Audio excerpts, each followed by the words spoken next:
السلام علیکم۔ شروع کرتی ہوں اللہ کے نام سے جو نہایت مہربان اور رحم فرمانے والا ہے۔ آپ صلی اللہ علیہ وآلہ وسلم نے معاذ بن جبل رضی اللہ تعالیٰ عنہ کو یمن کیوں بھیجا؟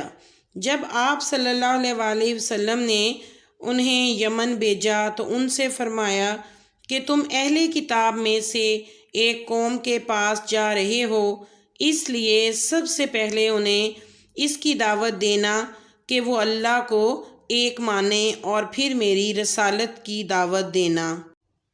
جب وہ اسے سمجھ لیں تو پھر انہیں بتانا کہ اللہ نے ایک دن اور رات میں ان پر 5 نمازیں فرض کی ہیں۔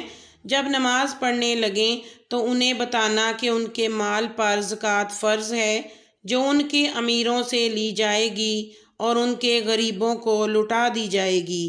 جب وہ اس کا بھی اقرار کر لیں تو ان سے زکوٰۃ لینا اور لوگوں کے جو عمدہ مال ہیں وہ لینے سے پرہیز کرنا۔